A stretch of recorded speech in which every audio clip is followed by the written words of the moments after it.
I've already had a Webb's kitchen before I got my family, and so that was a beautiful kitchen, absolutely fantastic, much smaller than this. So when it came to having a family and needing something bigger in the house, I kind of always aspired for a Webb's kitchen. However, probably wrongly now, thinking about it, I kind of maybe thought that I might not be able to afford a Webb's kitchen. However, I'm sat in one, and obviously that would tell part of a story.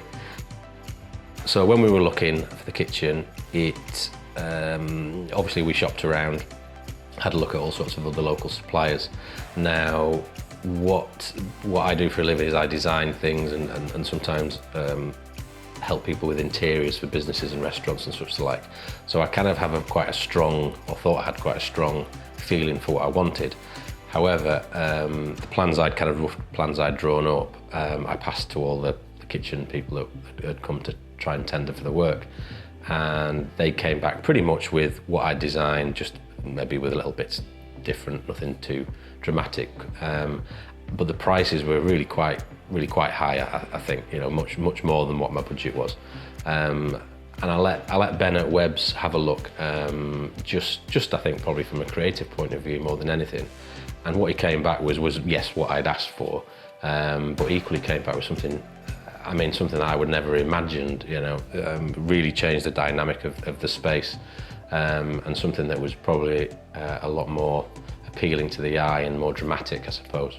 So, but the best bit about the whole kind of part of that was that he came in on budget. It was the only one that came in on budget for something that was far superior than even I thought we could squeeze into the space.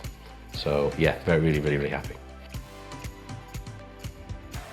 So one of the worries was about the price when we started to really dig down, and I was getting excited about Ben and the Webb's guys actually taking it on board, was that I'd heard horror stories that people kind of downgrade appliances and put cheaper things in to try and win the deal. But when Ben talked me through the appliances, actually not only had he not downgraded the appliances, actually some of them were far superior to some of the other quotes, which didn't really stack. So I'm not sure really still what went on there, but we've kind of got a beautiful grey induction hob, we've got Neff appliances throughout, beautiful kind of chandelier, I don't know if you can see it now, but chandelier extractor fan which lights up, absolutely stunning.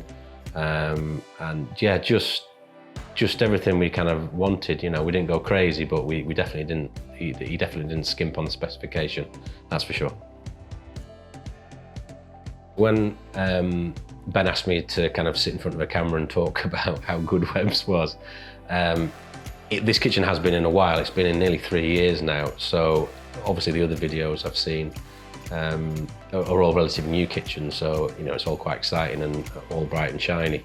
However, I think Ben wanted to kind of maybe ask me, because I keep going on about the quality, and I think when we did first look at maybe doing it, because of the costs, we possibly tinkered with the idea of an IKEA kitchen or a flat pack kitchen or something, to try and cut costs. But I have to say the quality of the fit, the quality of the actual cabinets and the carcasses, I don't think one thing has failed on this kitchen, and that's 3 years on, so that does say a lot about the quality and fit of these kitchens. So I'm glad we went where we went.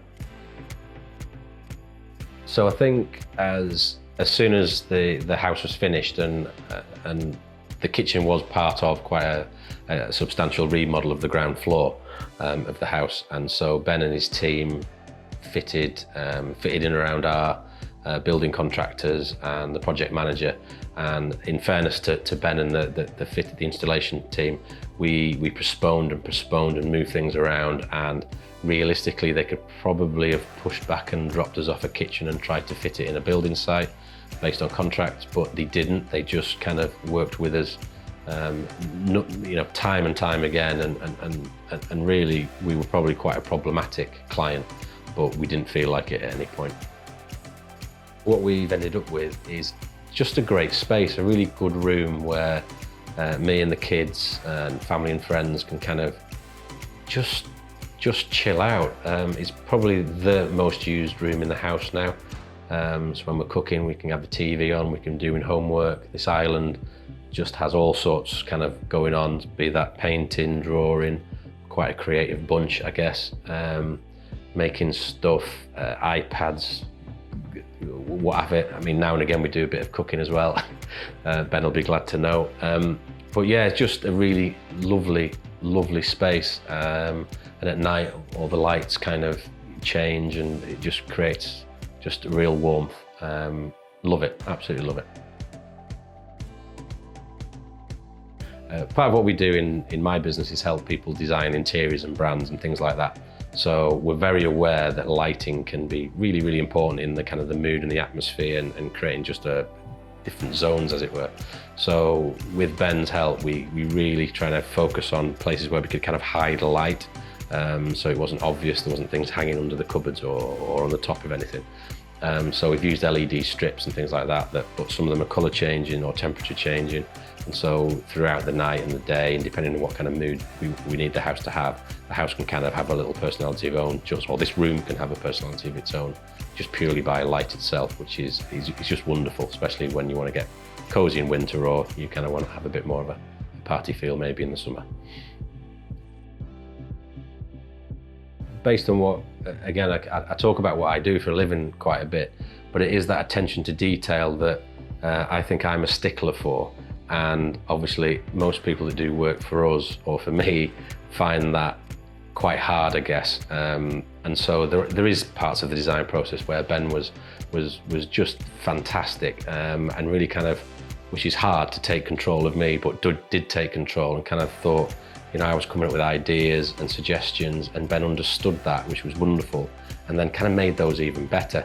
And to find a like mind and someone that has that professionalism to be able not only to listen, but also then to make those ideas better was just a breath of fresh air, and then nothing seemed to be too much. And again, just idea upon idea, the whole thing just kind of got better. The process was hard sometimes, but ultimately enjoyable, and you know, we love what came out at the end of that. Right at the beginning, when I kind of was nervous, trying to find trying to find what I thought I was trying to find, and then by far Webbs and Ben were the only ones that went that extra mile, really taking my initial ideas and really superseding those. Equally, the price was surprisingly affordable compared to everyone else. The quality, the customer service, the fit-in, just everything. It sounds cliched, but I couldn't recommend them enough. And so having 2 web kitchens, hopefully I won't need a third for a while, but if I did, Ben would get probably the only phone call from me now. So yeah, thank you very much. Cheers.